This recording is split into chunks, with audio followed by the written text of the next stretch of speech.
here in Washington, D.C.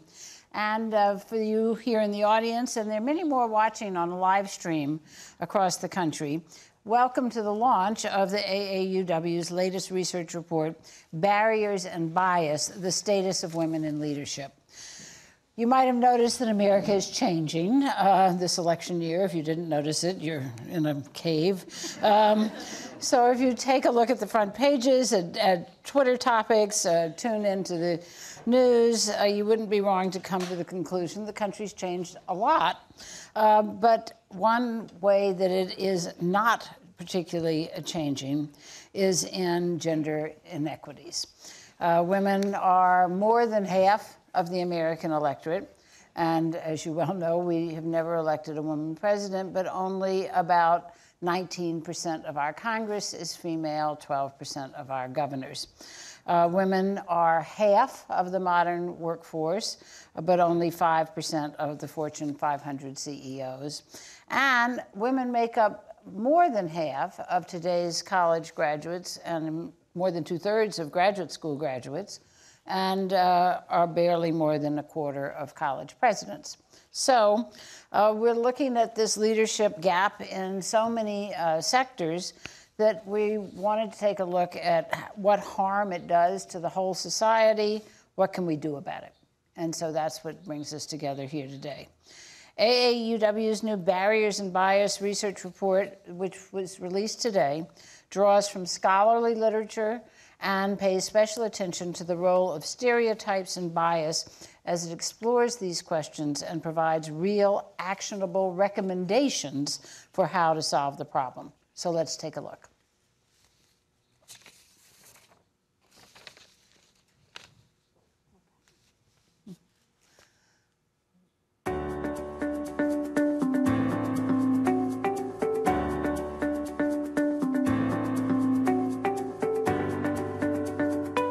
Hundreds of thousands of articles and books are written about women in leadership, but most of it focuses on fixing women rather than fixing the problem. What we've done at AAUW with this report is to look instead at the barriers and biases women face in leadership.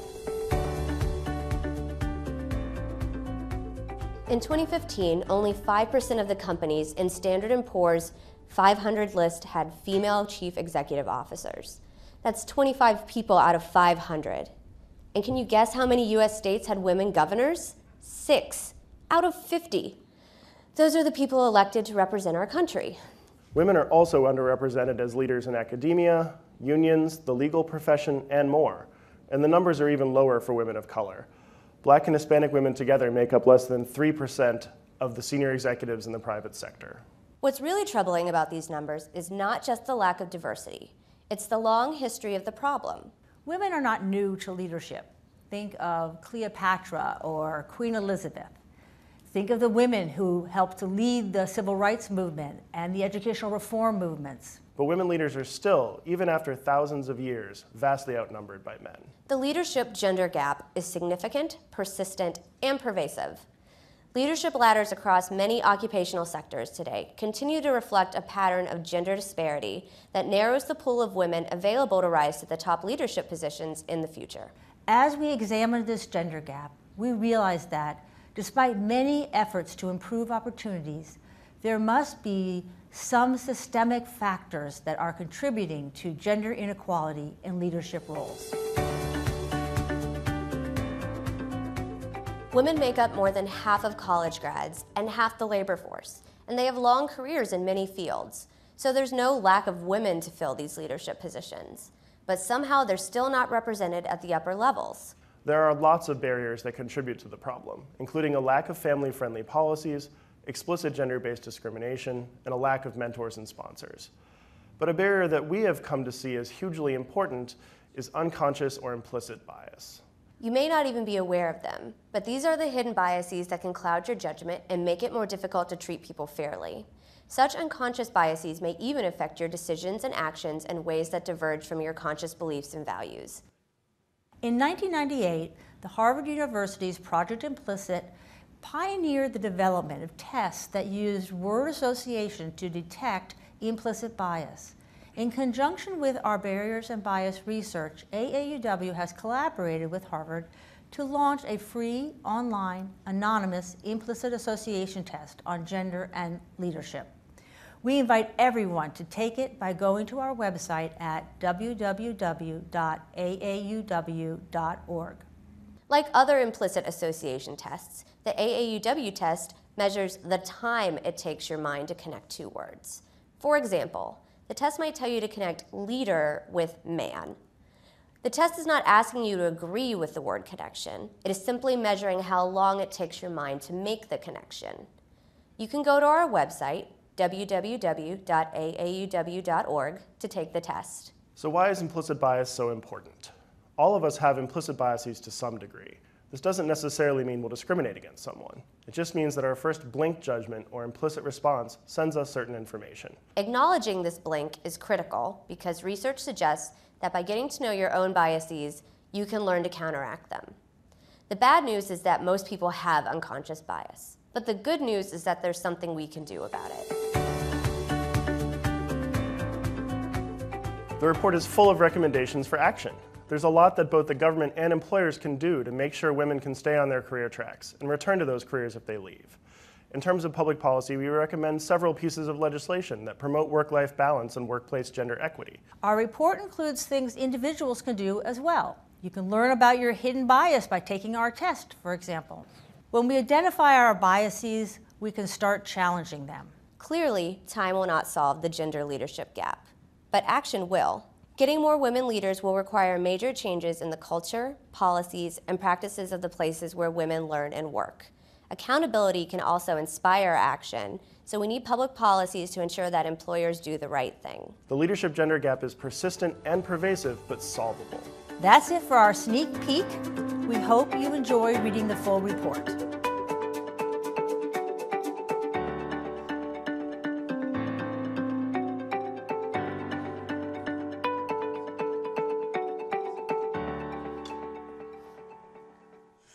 So the question is, how do these biases and barriers affect our society? How do they affect business, education, politics? We have a fabulous panel here to talk about those things and what role these implicit associations that we just saw about in the video play, and how we can go about closing this leadership gap.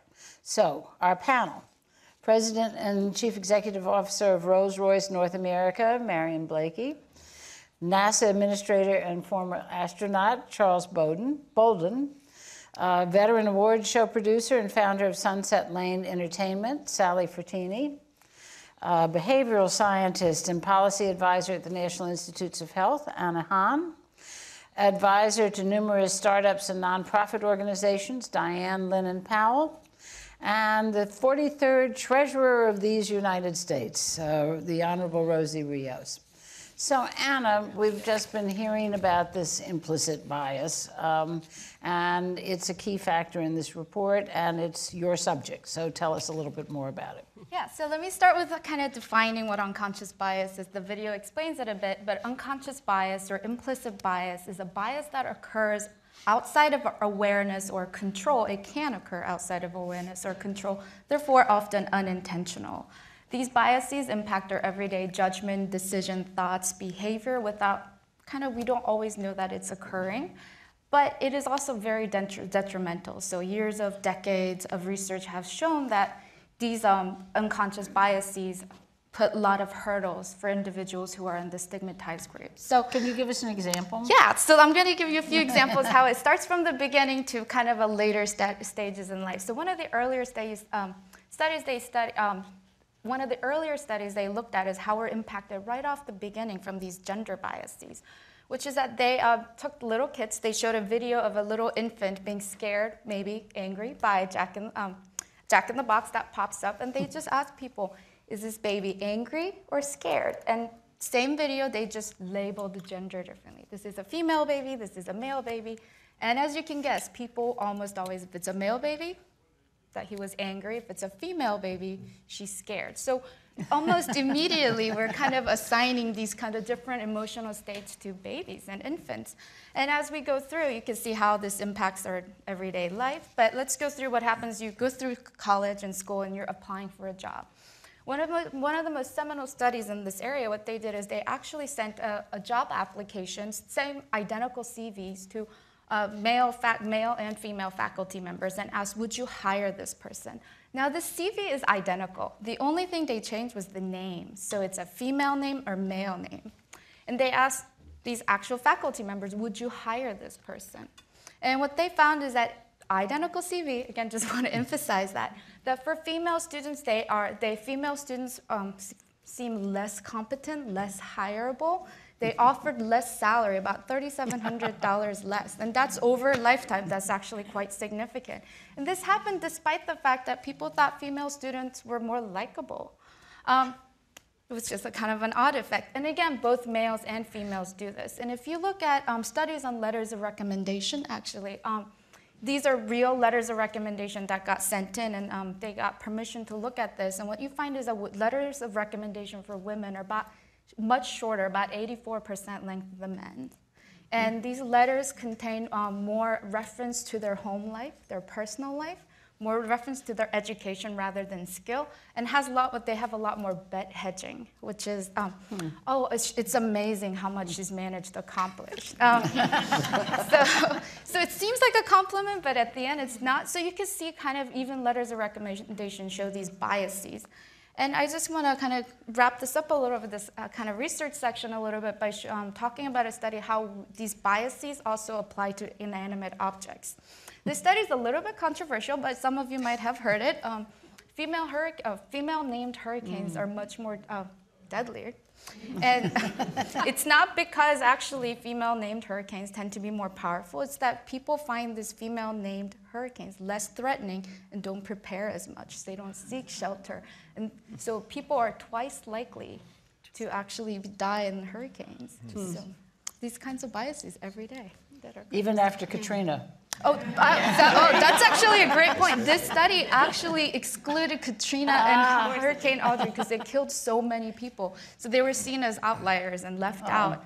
And more feminine the name, more likely. So if the name is super feminine, it's 3 times as likely to kill. Well, aren't there studies that show that if for instance, somebody's trying out for an orchestra, if they are not seen but just heard, that it makes a big difference in terms of gender? Yes, so I'm pretty sure I got the percentage right. Something like 50% of women in orchestra being hired in orchestra accounts for by the blind auditions. And the anecdotal evidence talked about when after females audition and they come out from behind the kind of the curtain, people gasp.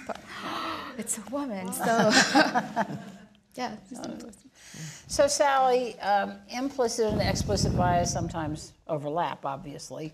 And can you talk about experience from your life when you found that to be the case? Yes, I'm going to take this back to something that happened to me in the 70s, and it was when I was actually a college student, so that ages me, of course, but it happened to me then, and it's something I try not to let happen to me ever again, but I was putting myself through college, applying for my college loans. I missed a deadline. I went to my counselor, who happened to be a gentleman, a person of color. Here I was, this very frightened 21-year-old who missed my deadline, and I said, please help me. I missed my deadline for my financial aid if I don't get this application in. And he looked at me and he said, honey, you're young, you're cute, you're white, and you'll be fine. And I was like, okay, this will be one of the first and last times that anyone ever says that to me, because I had to struggle just as much as anybody else did to put myself through college. And I think in my years working for MTV, which was the great years, 20 years that I happened to be with the company, you know, from what I learned as a college student, I just really tried to carry that through in an environment in this television industry, media industry. I witnessed a lot. I tried to actually, you know, be part of a small group of people that tried to make change in a very creative environment. So I like to think that I kind of took what happened to me at a younger age and tried to conform people as I journeyed through my career. But you know, you talk about that now. I was in college 10 years earlier, and the explicit bias was also legal, and that is a huge difference. So when I applied for jobs, it was we don't hire women to do that, often with hands on your knee, as they were saying it, and the 1964 Civil Rights Bill changed that. And when you talk about public policy and accountability, those are the kinds of things that really do make a huge difference, because once you have the law on your side, then you have recourse. And until you have that, you really have no place to go. I mean, the help wanted ads were white, colored, male, female. Right. And that was changed by this 1964 Civil Rights Bill. So that does make a huge difference when you have public policy. Absolutely.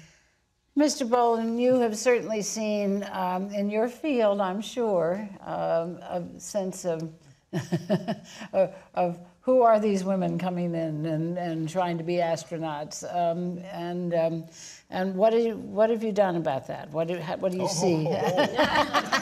Well, if I send him to the moon. If you ask what I've done, I've not done anything personally, but I am very proud to say that in the last group of astronauts selected, the 2013 class, we selected 8 out of 6,000 plus, 4 men, 4 women, and that was not saying we're going to select 50% men, 50% women. We said we're going to select the most qualified people, and so we ended up with 50-50. I have done things. If you go to NASA headquarters today, my deputy is female, the chief scientist is female.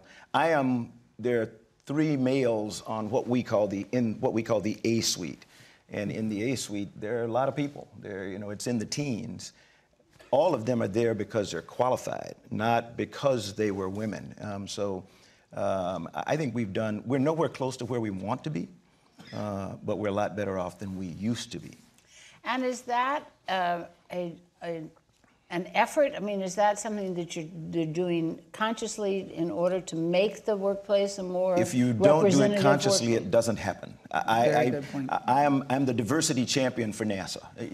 If you ask anybody in our 18,000 person workforce, because we have what we call the D&I strategic partnership. It's the diversity and inclusion strategic partnership made up of the senior leadership of the agency.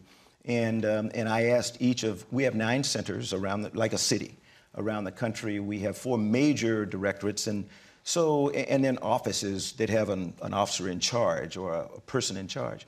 And so I asked each leader to designate somebody to be the diversity champion for their organization. I said, you don't have to be like I am. I am the diversity champion for the agency. And everywhere I go, whether it's inside NASA or outside, I consciously, particularly with industry, I tell them, if you do not consciously seek to instill diversity, and even more importantly, inclusion, because diversity without inclusion, and we hopefully will talk a little bit about that, you can have 75% women and 25% men and not believe in inclusion, and you may as well have none. Because inclusion means that you go to them for counsel, and when they speak, they're listened to, and they know they're going to be listened to. I think we've all probably on this platform, and many of you in the audience have had the experience of being in a meeting and saying something, and then having a man say exactly the same thing that you just said. Is there an echo in the room? And then the other men at the table will say, "That's a great point." And you say, "Wait, but I just said that," and it happens all the time. It's quite remarkable. So I think your point is very well taken. But also, you're in a field that it would seem to me that it would be harder for women. And Marion, you have been in that situation all of your professional life, of being in fields where women aren't normally the boss. And here you are now head of Rolls-Royce America, and you see that effort of getting women into the STEM, the science, technology, engineering, and math. But how are we doing? Well, I mean, we're doing better considering the fact that we're going, up from nowhere pretty much. No, I mean, you know, 20, 30 years ago, women in defense and aerospace was something of an unknown commodity. But it's in part real survival for us, because you've got to remember that women are a competitive advantage. Diversity and inclusion is not just altruism. It's not just because a lot of us believe in it. It also gives you an edge in terms of competing, and it's fierce out there. So we are huge on encouraging women to go into STEM disciplines as children, coming up. The water's fine, we tell folks, you know, and, you know, at this point, for example, in the aerospace and defense industry, you've got almost 20% women executives. Is that where it should be? Of course not. But is that a good thing? Absolutely. And I really believe in this area, as the Japanese say, if you're the nail that sticks up, you've got an advantage. People really do notice that you're there. So I guess that's a bit of a counterweight to some of the disadvantages. But when you talk about how the fact that it is actually an advantage to the company, and that's got to be true in all kinds of ways. I mean, we do have studies showing that when you have women on a board, that the company, the bottom line is better. Not to mention the board behaves better, and all of that. So Diane, what about that? Boards are so critical. They really do set the tone of an organization, and that's where we're still seeing a pathetic percentage of women. It's still very... And often it's the same woman who's on like 4 boards. The overlapping boards for both men and women is disastrous.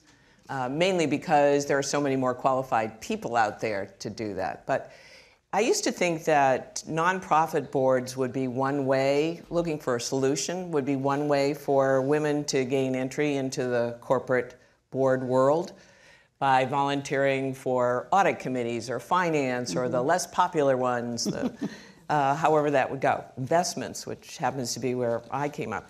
But in fact, most professional recruiters will tell you that they do not believe that nonprofit board experience is transferable to corporate board experience. I do not understand that. I have asked any number of them why that's so. They just think that the for-profit motivation sets people aside. I absolutely disagree with that, because some nonprofits have hundreds of millions of dollars under management and hundreds of thousands of employees, and have the same kind of challenges, whether it be public relations or crisis management, that every other corporation has. And as a member of nonprofit boards, you know, best practices are always something that you're having to pay a great deal of attention to. And in fact, I have found them far more advanced on the diversity issues. Now, it is true that sometimes they will plot the course, and you get a grid saying, well, we want a this or a that, or a left-handed green Martian, forgive me, Charlie, whatever that might be on a chart, and that gets a little too sterile because people don't fit into those boxes necessarily neatly.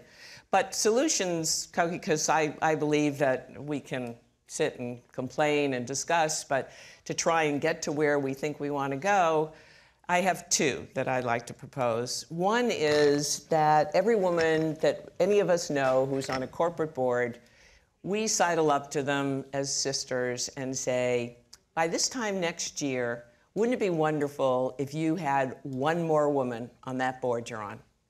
And if you don't know qualified women, let us help each other find that person. But go to the chairman of that board or the CEO if they're stacking their board and say, you know, I'm lonely in the ladies' room. Which is not the case in most of the world, right? No, it really isn't. In fact, it's one place you don't have to stand in line normally, is corporate board ladies' rooms. I guess that's an advantage. We'll have to discuss that later. But the other thing that I've tried to do, and I would recommend strongly that we all try to do, is when we meet someone who's on a corporate board, and whether it's a holiday party or whatever it is, ask the question. You're on a corporate board, how many board members? A dozen. Seems to be between 12 and 18 is the sort of best practices. How many are women? 2? Well, you know what? I'll bet you have a need for someone on audit. Nobody wants to be on an audit committee. I'm not going to ask for myself, But I do know some really highly qualified women who need a sponsor. They need somebody to be their advocate. They need somebody to be out there. Would you be willing to do that? Now, most guys at a party are not going to agree to this, but at least you maybe pique their conscience. But to have it ready, to carry around at least psychologically a number of women who you would like to promote, because it's a little bit less aggressive, a word we don't like to use on ourselves. It's a little less aggressive if you're proposing this for someone else. So those are my at least 2 more immediate recommendations of how we might be able to get this ball advanced. Ms. Rios, as a treasurer, you probably don't mind the audit committee, do you? And you're after this career, I can get you on a board.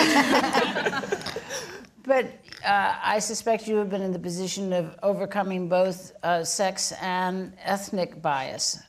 So talk to us a little bit about that.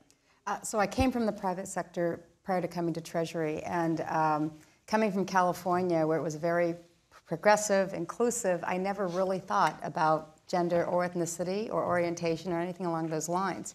But DC is constituency-based, and so coming to this foreign land was a little bit of a wake-up call in many ways. I call myself lovingly the accidental feminist, because I really didn't have a lot of interest in these issues until I came here. But I do think it goes back to what someone said earlier about finding your sponsors, finding your champions. I was very fortunate to have worked with Secretary Geithner, who got it right away in terms of what I thought needed to happen. And so I'll never forget, it was January 2010, probably one of the most consequential times in our economic history, and I told him that I wanted to highlight the role that women were playing in the economic recovery. And at that time, 4 of the 6 economic decision makers were women. And here we are 1 year into the recovery, and we had Sheila Bair at the FDIC, Mary Shapiro at the SEC, Christina Romer at the Council of Economic Advisors, Elizabeth Warren at the time head of the Congressional Oversight Panel, and then the Consumer Financial Protection Bureau. I said to Tim, I said, all we're missing is you and Larry Summers. And I said, I would love to have an activity that honored the role that all women are playing in the economic recovery. And that March 2010 was the 30th anniversary of the National Women's History Project. And so I said, those 4 women that I just identified, I would love to have that be panel 1. Panel 2 would be the pioneers of Wall Street, Ab Joseph Cohen with Peratt, et cetera. And his immediate response, without hesitation, was, what can I do? How can I help? So those 4 women, by the way, were panel 1. They accepted my invitation. And that is what led to the May 25th, 2010 cover of Time magazine with the new Sheriffs of Wall Street. And the first paragraph highlighted this Women in Finance Symposium. And what's interesting about the symposium, which we just had our last one recently, is we actually never focus on gender issues. We focus on policy issues, and they just happen to be women talking about these policy issues.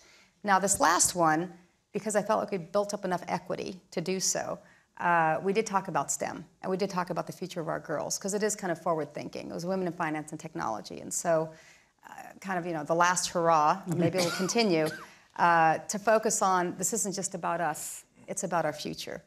And so hopefully that is just one of many examples where Treasury has really been kind of a trailblazer in many of these areas. It was actually the Affordable Care Act that mandated that all federal agencies must have nursing facilities. And so we were actually the first agency right after that was passed to make that happen. So it was very, very exciting. For many nursing other mothers. examples. Yes, absolutely, absolutely. For those of us who remember what it was like to nurse in the stall, people don't realize how important it is to be valued and to feel like you have the physical facilities to do your job, basically. You talked about being an accidental feminist, and that is an experience that's happened to an awful lot of women in policy positions. Women in Congress talk about it all the time, that they came to represent the 2nd District of Louisiana and find themselves representing the women of America because women come to them and tell them the specific difficulties that they're having, and then they take it forward.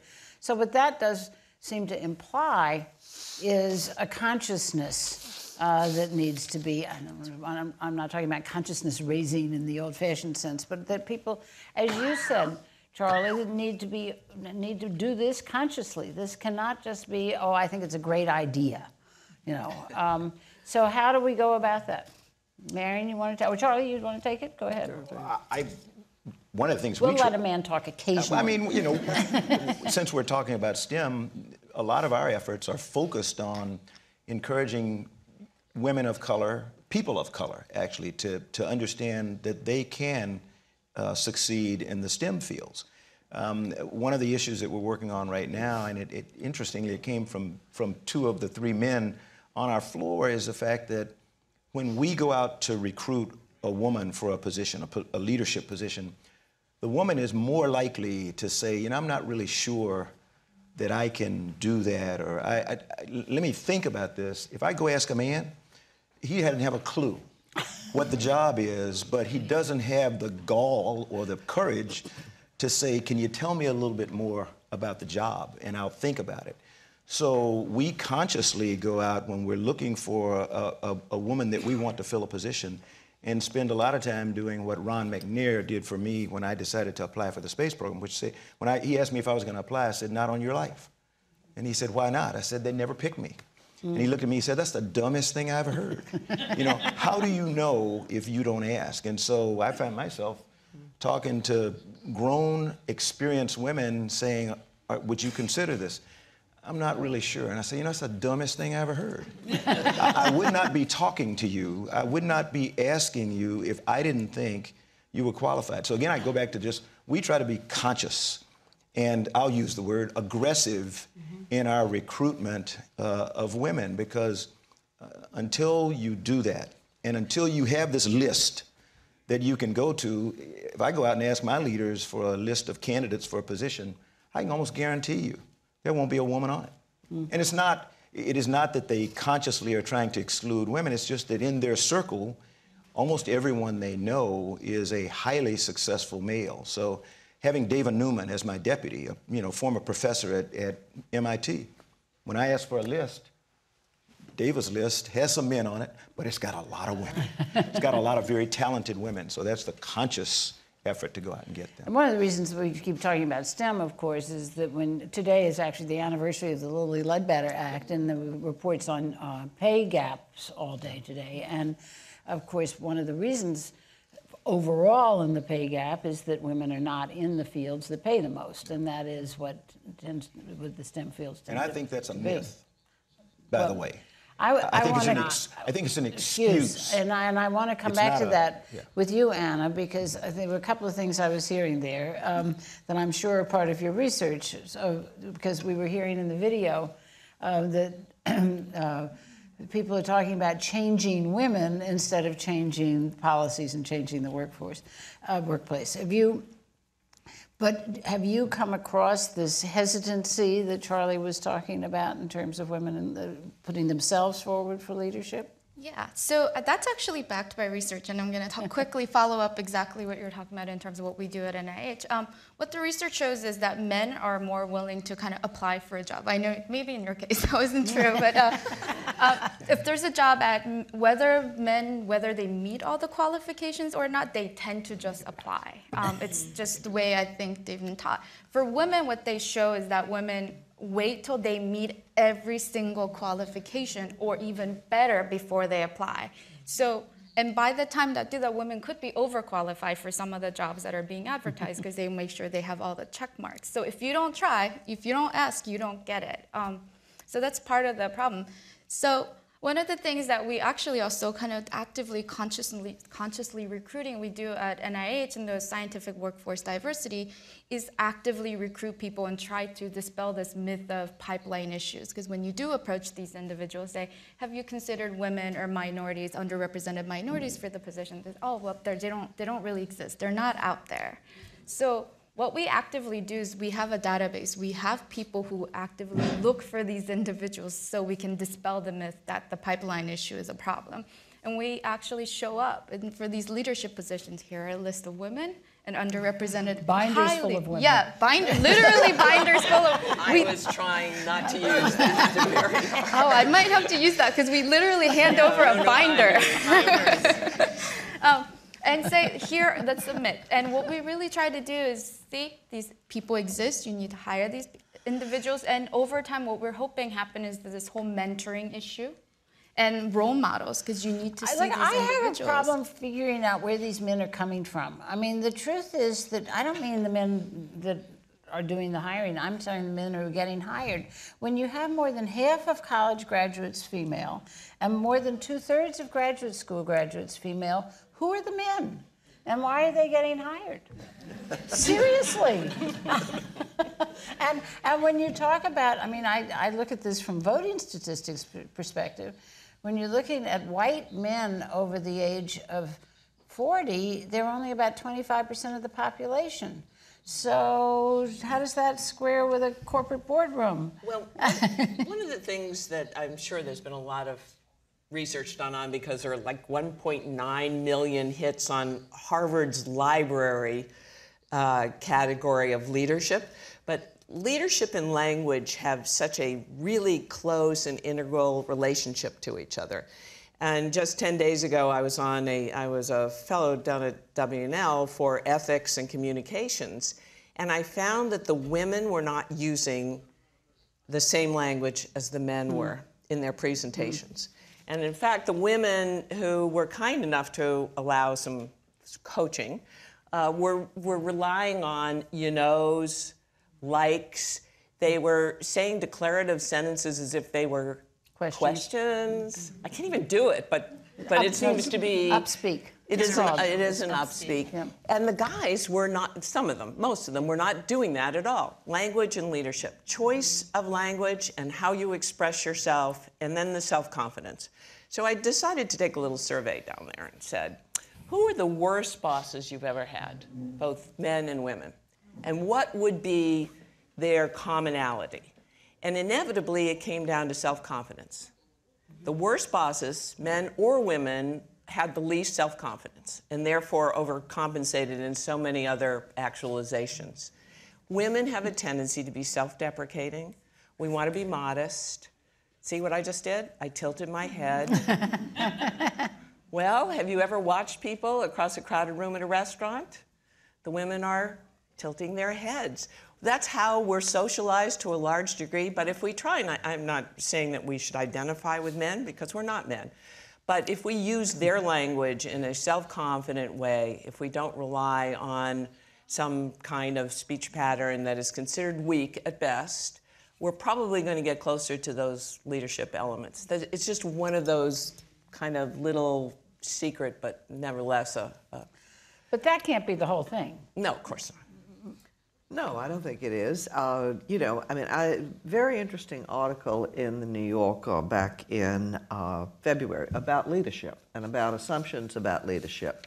Is it trait-based, which does tend to bias toward men because we think of traits, I mean, all the way up from Hannibal and the elephants, you know, all the way through, as being things that you kind of inherited. You got it or you don't. Versus process-based. You learn it, and you can learn in steps, where women tend to do better.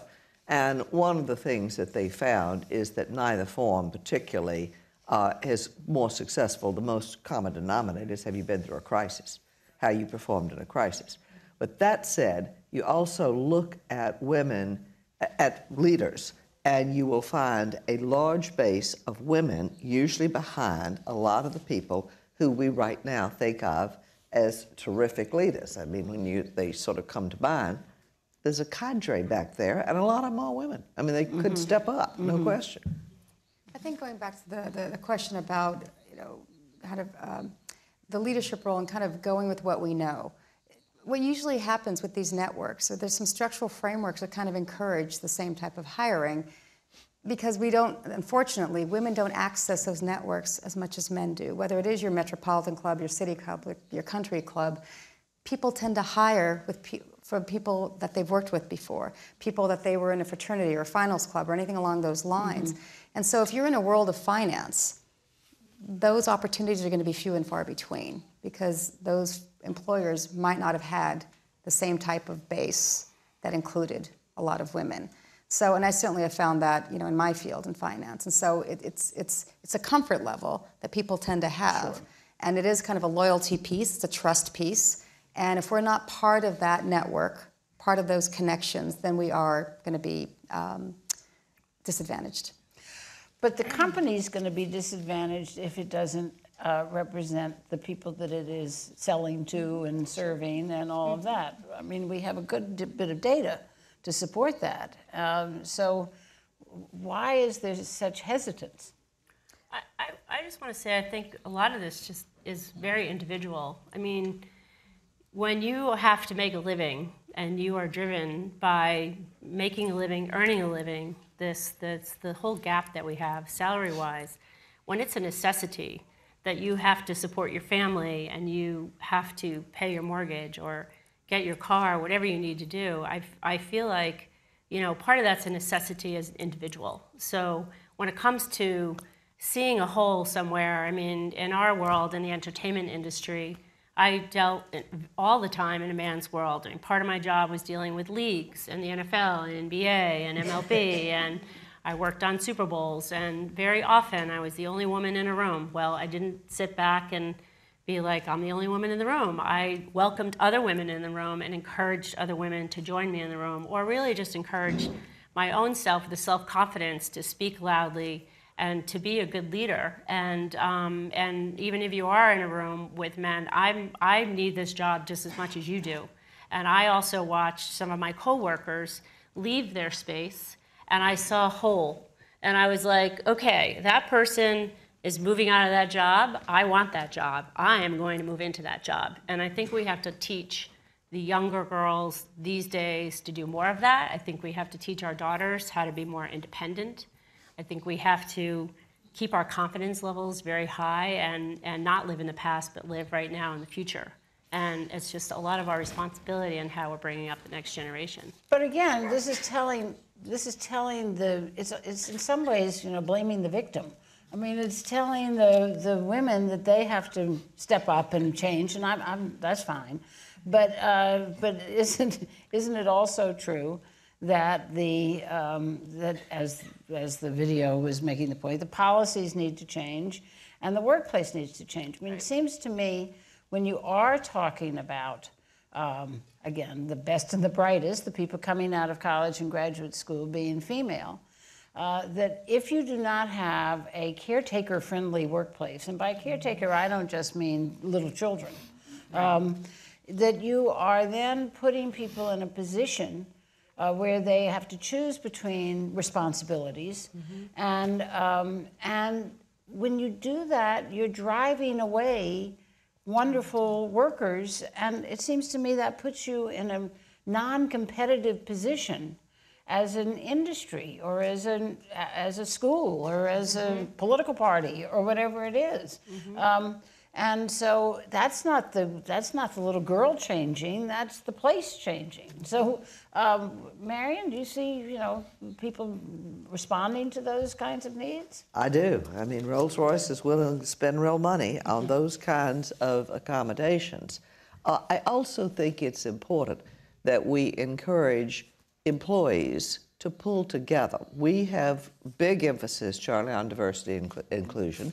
And we ask women, for example, pull a group together in your workplace and tell us more about what you need, encourage each other, have a place that people who are interested in being mentors and vice versa can actually go as a, you know, place that's really a force in the group itself, because it can't be all top down from the company. I mean, we're lucky. We have a very good number of women on Rolls-Royce's board, for example.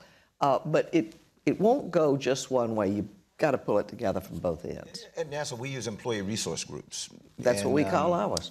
Every center, it depends, and it's totally dependent because every center has its own culture. We've got 9 centers around the world, so an employee resource group at Stennis down in the Mississippi Delta is going to be really different than one, say, out here in Greenbelt, Maryland. But the center director, who's the mayor of that center, is at the liberty of saying, I have a large number of Hispanics in my workforce, so I need a Hispanic employee resource group. Or I have maybe not a large number, maybe not a large enough number of LGBT people, so I'm going to have an LGBT employee resource group. Johnson Space Center, for example, several years ago, because they do have an LGBT employee resource group, they did a video that went viral. And it was about acceptance of people in the workforce for who they are and what they can do. And the center director, was a part of doing that video. Because she thought it was critically important for her as a straight woman to be there, helping people understand the critical importance of what these people were to her center, because she wants to be competitive. And if I want NASA to stay #1, I need a diversity of ideas. We're in a battle today with our international partners. Sure. Frequently, it's not competition for the way we think about it. It's competition of ideas. If I've got African Americans, Hispanics, women, people who go through a lot of different life experiences. Old people. I don't even talk about age. Age is immaterial, to be quite honest. And I try not to use the term young employees. We talk about new hires or people who don't have the prior experience in what we're doing, particularly when you talk about veterans. You may get a veteran that's 50 years old, but doesn't really know the organization. But the depth of ideas that you get from that person and what they bring makes us the best place in the world, and that's really important to us. We want to be #1, and we want to do things that nobody else can do. That's what NASA does. And when you talk about making the impossible possible and turning science fiction into science fact, you can't take the same people, the same old people that have done everything, or you'll never get there. So we have some questions that have come in from emails, and the first one says, I've experienced discrimination several times in my career, some of it very blatant. What suggestion do you have for women who have been actively discriminated against in the workforce? You want to take that? I'll speak up and report it to begin with. I'll tell you, this But is... doesn't that have its own problems? I mean, Right. for those, at least, complaining. however you get tagged, the first person who complains normally gets labeled. And to be labeled means that some other guy, Marion, we can bat this around. I'd love to know some solutions, but I think people, it doesn't matter, just women, people are afraid to stand up because they don't want to be a troublemaker. I think that's true, and I think that nevertheless means that we have to have courage in these circumstances, because the organization, the company, the corporation really has to investigate, look, and back up the people where there's legitimacy in it. It's not a question of a choice. Now, I agree with you. Being labeled, there is a liability in it. Sitting back and saying, well, hope it doesn't happen to anybody else and I'll get around it, is an easier thing to do. But I think these days as women, we really do have to recognize we've got an obligation. It's not just to us, it's to a lot of other people out there. And the company has a liability in that situation. Exactly. So the next one is the pay gap. How does the pay gap between men and women affect women's incentive to strive for leadership roles? That's an interesting question. Ask for more. Just keep asking, and I think if you don't talk about it and you don't bring it up and you're not assertive, then it'll just be, just be passed. I also think there's more women, there's more single women raising families these days, and the whole wage salary gap really has to be considered in all organizations, for sure. So there's a woman in the audience that I would like to recognize as my first mentor, Madeline Jennings, who has been very active here in the museum. And she was the head of HR for Gannett, one of the most advanced in all of these senses corporations that people have ever known. But also HR takes a big part of this responsibility, or can take a big part of this responsibility as well. And when you have someone who is enlightened and such a champion, it's so much easier. So Madeline, hats off. That's great. But that's true, that mentor role makes a huge difference. But do you find in the research, Anna, that people say, well, why bother to go for this, because it's just not going to do me that much good anyway? I'm not aware of that research. What we do know is that people often don't realize that discrepancy exists. This is why trying to make the pay scale, I mean, they've heard of it, they but find out. Yeah, they think, oh, it doesn't happen to me. So, this is why making the pay scale kind of transparent. If you're in a kind of the federal sector, you can actually go look up what your colleagues colleagues are making. So, yeah, unless you go look it up, and you have to ask for it. Things are, it's kind of going back to the blame the victim, but it's you do have to ask for it, and the administration and whoever's from the top down have to make this pay very transparent. I really think it's about changing the dialogue. This is an economic issue. Anyone who understands the numbers should think about this as an investment. The operative word is growth, growth, growth. And the only way you're going to get growth is by expanding the pie. And so if you think about this as an investment in an employee who's going to hopefully stay longer, who's hopefully going to feel valued and feel like they have an interest in the success of the company, that's kind of changing it not just from the victim's perspective, but from the company's perspective. Right. That's what I was saying earlier about it puts you in a weaker position competitively if you're not able to attract and retain these talented people called women. I also think as women, you have to make a choice. If you're a parent and you know that you're going to miss out on some of the activities of your children because you're working, if you're at that same salary level as the man, you're going to work just as hard, and you are going to make the concessions. You're going to make those choices that I am going to pursue my career. I am going to work harder for this company because I have enough money that I can have daycare, or I can bring my kids to daycare. Or I remember, frustration times taking the train home one day going like, how much money does it cost me to go to work? Between commuting, insurance, my car, New York City cost, it added up. It was something like $30,000 a year when I added up what it costs for my nanny and my clothes and my travel and my commuting. And I was like, wow, is this really worth it? So if you're going to attract women in the workplace that are going to maintain leadership roles and continue to grow in your company, you have to compensate them so that they can take care of what has to happen in the home front. Although I've noticed that now that men notice that they have children, that they yes, the husband, and also a big part of this. The other men in the workplace, that they'll say, I'm sorry, I've got to go to the soccer game, which in a million years I wouldn't have done. I snuck off to the soccer game. I'm sorry, I've got to go to the Senate Library right now. But now they're sort of giving permission for the women to do it. You hit the nail on the head, and I can speak as I'm the senior person in NASA. If I don't have, my two kids are grown. My son is married, has 3 beautiful daughters, so I'm the grandfather for 3 girls. And everybody in my workplace knows if I miss one of my granddaughter's events, I'm not a happy camper. So I try to make as many as I can. I'm blessed that they're in this area, but I feel that it's incumbent upon me to set the example. And I tell people all the time, look, get your priorities straight. You're going to miss something that your daughter or your son is going to do.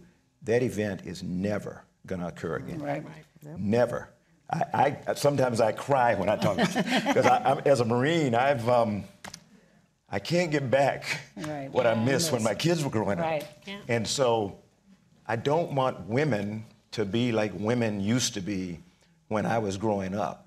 They've got to be normal people.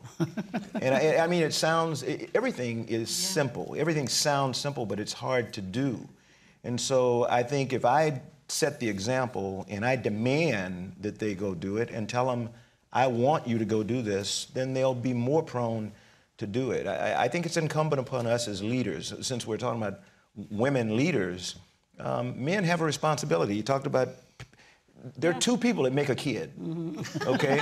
And this is, as an African-American male in my community, growing up from the moment I can remember in South Carolina, the strong people in the community were the women. They raised the family, they worked and raised all the family. White kids. And raised it, sometimes they did. So it's just, we got to make it happen. But I want to point out there's an implicit bias in all of this. There's such thing as the father benefit and the mother penalty. So research shows that fathers, when they have kids and do these family kinds of things, are treated better and think they're better workers, better co-workers. But when women do the same thing, there's now a mother penalty while she's not working. So we have to be very cognizant of this is that implicit bias that's kind of in the air that's impacting all of us.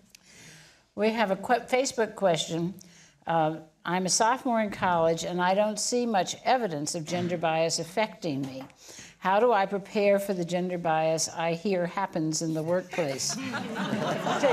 My reaction to this is, just you wait till my It's probably happening. It's just hard to detect. This is what implicit, I bet you're, I don't know, whoever you are, you're probably, sorry, sad news, you're probably experiencing it right now, you're just not detecting it. It's just under the radar.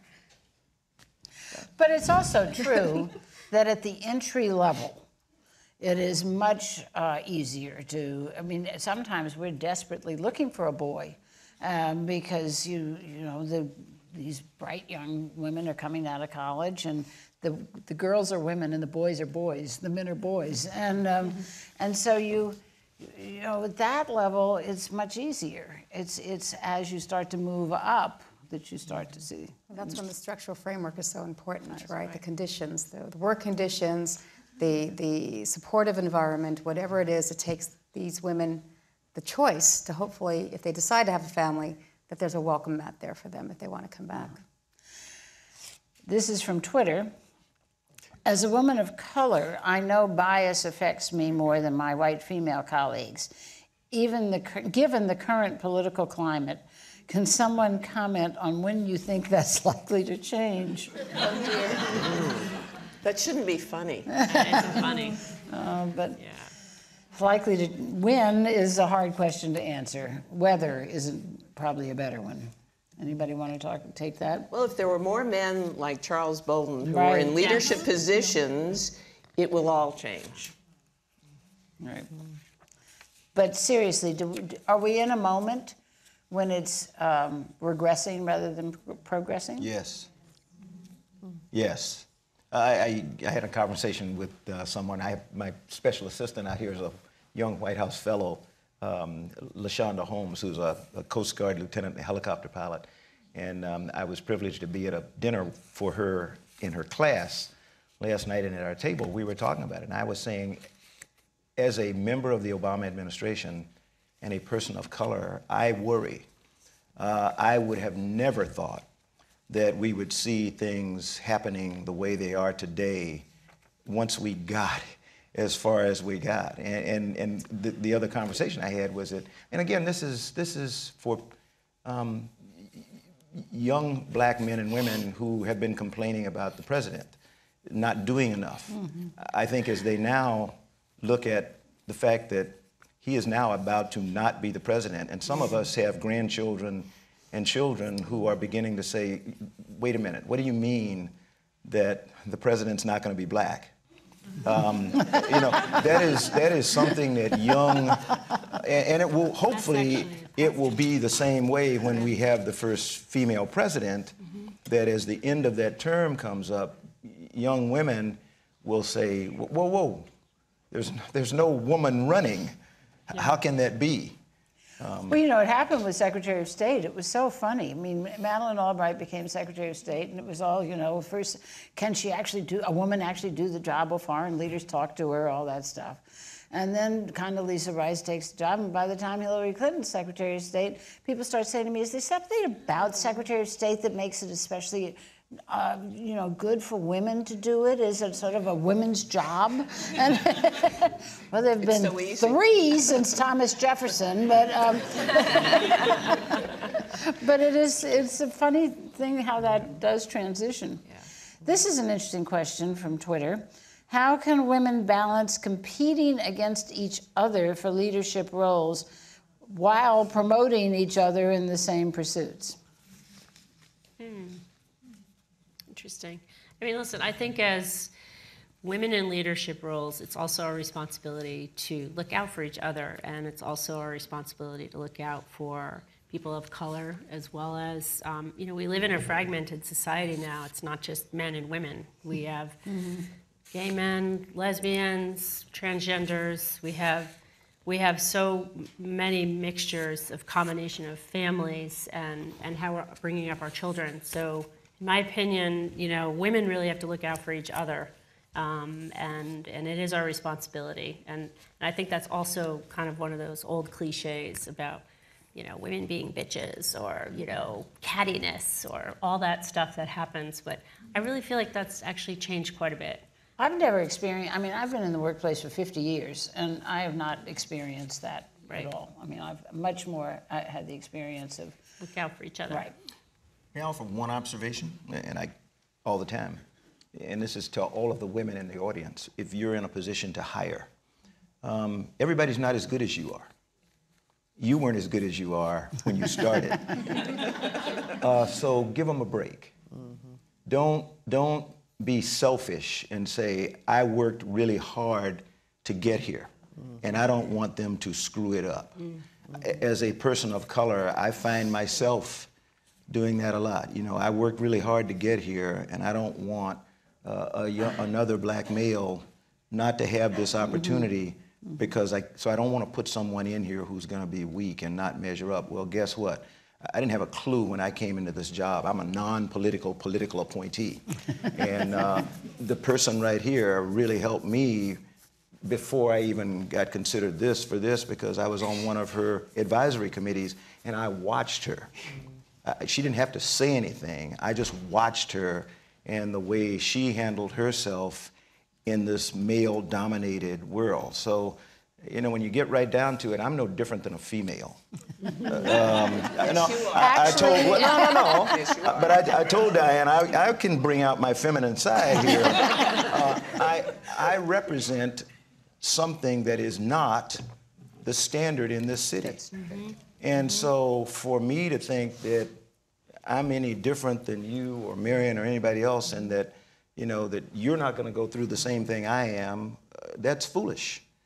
And that's why I say we need to mentor and we need to allow people to come in and work with us and grow from that. I've had my granddaughter, my now 16-year-old granddaughter, shadow me at work so that she can see, what it's like and what she can do one of these days. So.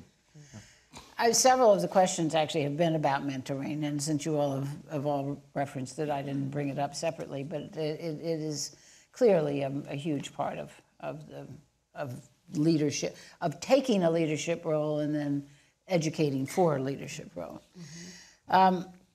This question says, what do you do when, as a woman, you are the smartest and most experienced person in the room, but constantly get outvoted?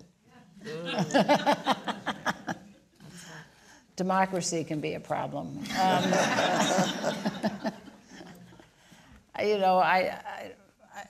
If it's a vote, I don't think there's much you can do, is there? No. The only thing is that sometimes it helps to have a conversation before the vote, a little bit off record, or maybe do some lobbying if you know something is really important to you. If it's not critical, then it's true, it's democracy. But if it is critical, then I'll take you aside and go, I have a feeling that you and I aren't going to agree on this, but maybe it's because the reasons haven't been adequately explained. You got a minute? Got 5 minutes? Whatever. It's the only other thing you could possibly... But if you think you're the smartest person in the room, you're probably not a great lobbyist. Yeah, there may be, Cokie, a little bit of a problem with the question. If you really think you're the smartest person in the room, you probably aren't. So, Right. You have to be careful about that. Sure. It also goes back to doing your homework. You have to plan ahead. And so hopefully, I'm going to use this one example. So you probably know that we've been working on this currency redesign project. Right. So as the lead on this project, it was basically focusing on how currency is redesigned historically and following the process that was used. And in this particular instance, the theme of democracy was the overriding consideration for all denominations. So getting to the point where you could define democracy and leading up to, in this case, the 100th anniversary of the 19th Amendment granting women the right to vote in 2020, it all kind of fell into place. Right. It wasn't an affirmative action issue. It was male or female, the democracy theme, and knowing that we were leading up to this count up made it very, I wouldn't say easy, but it was it definitely was easier to get to yes. It was more obvious. It was more obvious, absolutely. Well, I shed no tears for Alexander Hamilton. He was terrible to his wife and children. And Anne left her in terrible debt. So how good a treasurer was he after all? I mean, Secretary of the Treasury. This one is similar to some degree. How do I react when someone mansplains to me and takes away my authority as a leader? Now that is, I mean, mansplains, it's a new term. I've actually even heard it, and if I've heard it, it's not all that new. But I mean, I see the point is basically diminishing someone, and that does happen. You know, I believe that the behind-the-scenes lobbying or individual conversations and creating individual relationships one-to-one is really very, very important. Social media, unfortunately, I think, and fortunately, has really changed our communications. You know, it used to be, let me just walk down the hall and open the door and talk to somebody. I know I'm going into a meeting today. I have something I really believe in. I want to get everybody in that room to follow my belief. So the one-to-one conversations that happen even before you enter that room, I think are very valuable. Well, now it's very different. Now it's an email blast that goes out. Now it's texting. Now it's bad-mouthing, or it's posting something on Facebook. Like, it's very different communications, and I believe that our old-school communications factor of one-to-one conversations and really being able to lobby your opinions are incredibly still a very valuable way to run a business and to communicate with your staff as well as anyone on a committee. Do you have any kind of rules about things like that? I mean, do you, in your places of work, do you allow people to Twitter around about each other? Tweet around about each other? You can have your own policy. I think you can have policies and you can have room. I mean, it's hard enough to keep people off the computer all day looking at social media for half their day. I mean, you know, one of the hardest parts is just like, you're here for 8 to 10 hours, you're working. Please don't spend an hour of it, you know, roaming around the web or checking out what's going on with your Facebook friends. But I think it's really hard to instill policy that, you know. It's hard to have a dinner party without people who are and I know they're not praying. At least before the meal, if not after the meal. But these safe zones are almost impossible anymore. And the only other thing that I'd be curious about the group is whether, and maybe this is a default position, but the role that humor can play to try and diffuse some of this. It's always the after action, like, oh, wish I had said that, or I wish that I had been able to be quick enough to bat it back, but with a different tonality rather than defensive. But humor it seems to be able to cure a lot of ills if you can fit it in. And if the guys in the room have a sense of humor, which we're maybe don't have. But humor and sense of humor on social media can also Right. very often be misunderstood. Who knows what? Right, so we also have to be careful of the humor. Yeah, I always want transcripts to read, Mrs. Roberts rolled her eyes. Well, we are doing a virtual, I heard a great term the other day, virtualization of relationships. Virtualization of relationships. So instead, as you were saying, Sally, of walking down the hall and sitting in somebody's chair and having this conversation, it all is being translated without nuance, without tonality. It's hard to know half of the time what people are meaning, and then you reduce it to 140 characters. Right. Oh my gosh, it's fast. Rosie, you referred to this in one of your answers, but it's very explicit. What about re-entry women? Would you hire a woman with great potential and qualifications, but a big working gap? And where do they enter the leadership pipeline? The answer is yes.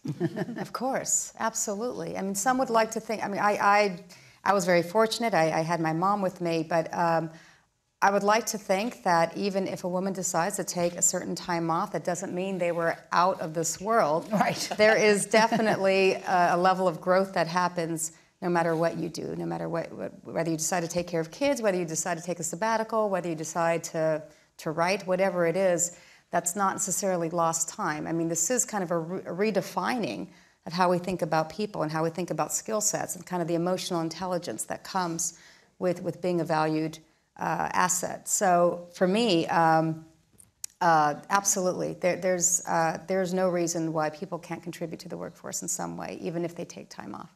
Hopefully they're in a healthy place in their mind, probably better than they would have been otherwise. I always said that motherhood was my best preparation for covering Congress. Do you? Humor. Oh, yeah, no kidding. I've actually found a lot of consultants. I think we also, women in the workforce, there's a lot more consultants. There's a lot of women that are now becoming specialists. And because we can work virtually, I actually have quite a few women that have come back to work part-time or with flexible hours or work a couple days a week from home or leave early because they've got to pick up their kids at school. And I think that's totally acceptable now. I think that's a whole thing in the workforce that's 100% acceptable. Some places and not others. That's the problem.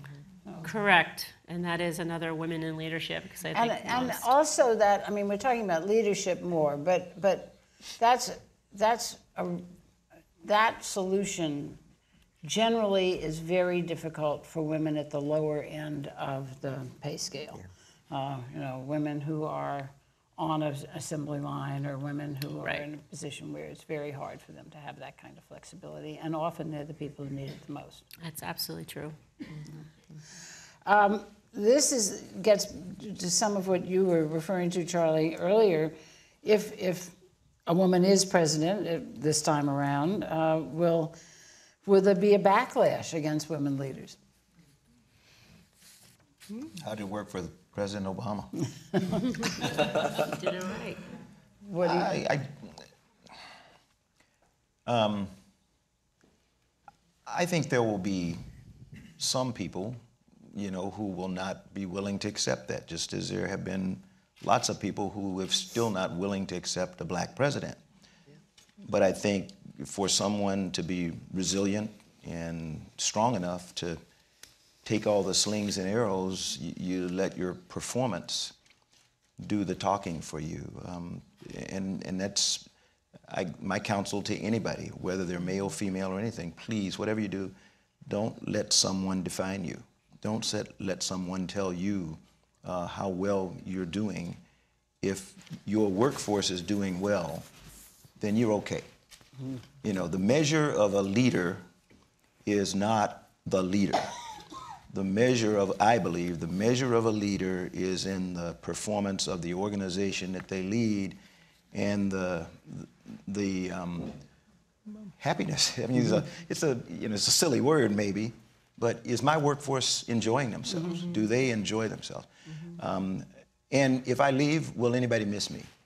And when I leave, hopefully no one will miss me, and that will be the best indication that I was a halfway decent leader, because it will mean that I have mentored, I have put people in place who, whether they agree with what I'm doing or not, they at least will adopt some of my leadership styles that say, take care of your people, and they will take care of you. And so they'll miss you, Charlie. So no, that's not. The point is, a woman president who leads this nation and is able to bring disparate people together in spite of themselves, you know, that's the tough part of being in this town, is to try to bring people together who don't want to be a part of the team. So at the beginning we heard, you know, this is not a problem that can be solved by time. It has to be solved by action. And I think that we've heard a lot of suggestions of action, but is there anything finally that any of you wants to point to that you think would be an action that really would make a difference? Does the research show anything, Anna? So things like awareness, this whole event, awareness and the motivation to change can really change. Because if you don't know that this is happening, you can't start the change. And kind of going back to the earlier question about women president, if you have a role model, people are more likely to follow that role model. The first few people are going to be very difficult. It's called motivated cognition. So for example, African-American president, when he does well, he's male, but then when he does bad, he's African-American. So people can choose their stereotypes. Same goes for women, but over time these things change. But again, I think events like this, awareness, raising awareness, telling people we can change is actually, and research does show that these kinds of interventions do work. Can I just give one great example of that? So awareness is absolutely key. I'll never forget when we launched this public engagement process for our currency redesign initiative in August of this last summer. I got an email from my high school history teacher. And it was the first day of the school year, and I hadn't taken his class in 32 years, and he's still there 35 years later. And he said he walked into his classroom, which was the first day of the school year, Mr. Wilder. And he said he realized when he walked into his classroom that of all the years he's been teaching, he had no images of women on his walls, and he wanted to change it. And so he invited me back, and I went in October. And I walked into his classroom, and there on the wall was, Susan B. Anthony and Harriet Tubman and me. And it dawned on me, if you had one teacher or 100 teachers or 1,000 teachers who did the same thing. My daughter's a 15-year-old sophomore. Can you imagine her walking into the classroom in her science class or her math class? And it changes the perspective. It changes that awareness, not just for girls, but for boys. Right.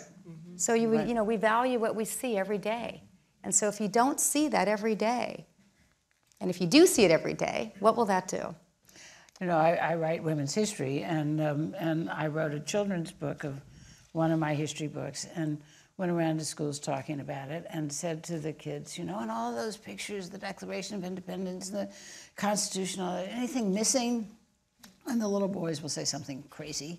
And then some little girl will raise her hand and say, women, there are no women in those pictures. And I'll say, do you think there were women then? And they got all embarrassed and giggly. But I say, they say, yes, there were women then. I say, how do you know? There are no pictures of them. And there really aren't. And then they say, because there couldn't have been men without women. Marion, you look like you were ready to hop in here. I also think that it is incumbent upon us as executives, as leaders of both sexes, to be very explicit about that we care about diversity, it does matter, and in point of fact, we really are going to work to make sure both the pipeline is coming and we're actively seeking candidates. But you have to talk about it. You have to, don't assume everyone says, yes, it's a universal good, and we're all of like minds. Maybe yes, but let's all put it right out there, in front of us on the table. And I don't think we do enough of that, to tell you the truth. Absolutely. It's setting expectations high for little girls, for high school girls, for college girls. People who, and you're the behavioral scientist, but it seems that people who are taught that there's nothing they can't achieve go on to achieve great things. Right. There was one term that I liked in the report, counter-stereotyping, and I've been married for almost 29 years, and I have a husband who really supports what I do, and I think on the same time we're talking about women in leadership, we have to really acknowledge the husbands, the men, the boys. We have to teach our boys about the list in the house. There's like things to do, and it doesn't matter whether you're the husband or the wife, the male or the female. It's a shared responsibility, and there's more and more men now that are staying home because maybe their women are working, and I happen to be a working woman growing up with a lot of stay-at-home moms, and the husband was going to more events than I was, and I think we have to consider that as well. I think we have to really support and teach our young men as well that, there really is a shared responsibility now, and it enables everyone to have an opportunity. Well, this has been a wonderful ability to raise the awareness, and the report itself is an excellent report that we commend to all of you to read. So thank you all on the panel very much. It's been enlightening and entertaining. And before we go, I'd like to thank our host for the evening, the AAUW, and welcome their National Board Chair, Patricia Ho, for some final words.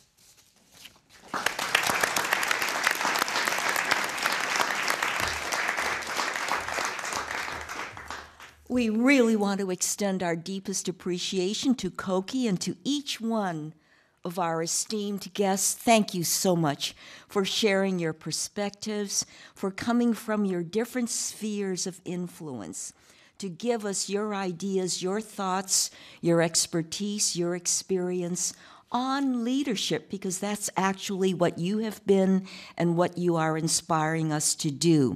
Now, Cokie started off with some pretty bleak numbers, and we know those numbers. We've heard them so often. But, you know, the whole tone, I think, of the report and of the final outcomes of your conversation was that indeed there are strategies, there are actions that we can take, all working together, and you all alluded to that, so that people who are in policy making, in corporate and industry, in the nonprofit world, people who are in communities working in different levels, all have a stake in this. We can all do something to advance not only women in leadership, but better changes for our world. And I think it's something that we all need to be working together. And so I have to say that for decades, AAUW's cutting-edge research has really been a focal point for our public policy work, for our programs, for whatever we do at the local, state, and national levels, indeed international levels. And I know that you're all aware not only now of barriers and bias, the status of women in leadership, but also of our STEM research, campus harassment, and pay equity. We have been very active in this, and we owe our very great thanks to our members, our supporters, to the Muneen Lychee Giving Circle for continuing all of this work. I do want to extend thanks to our AAUW national staff, to our CEO, Linda Hallman, to all the staff who are working here, and especially to our research team, Dr. Catherine Hill, Dr. Kevin Miller, Kathleen Benson, and to our national board. We really appreciate all the work and support, considering, you know, that we are a membership organization and we rely not only on our national staff, but also on our volunteers everywhere at the grassroots level. And so what can each of us do? We can read the report. And it's not that long, but you know what? It's inspirational reading, because that impels us to go on and do something at whatever level we can do. Read the report, follow the conversation on Lead Her Ship, and check out www.aauw.org.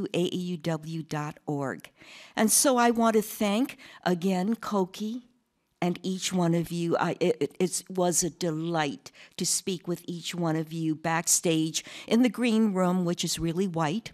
But thank you also, everyone who live streamed in, all of you here who participated with us. And we have to remember that we're all working together. We all have to join the chorus of change for a better life. And thank you so much for joining us on behalf of AAUW and our partners. Thank you.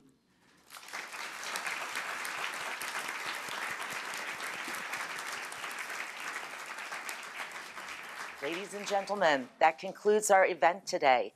For more information, visit www.aauw.org.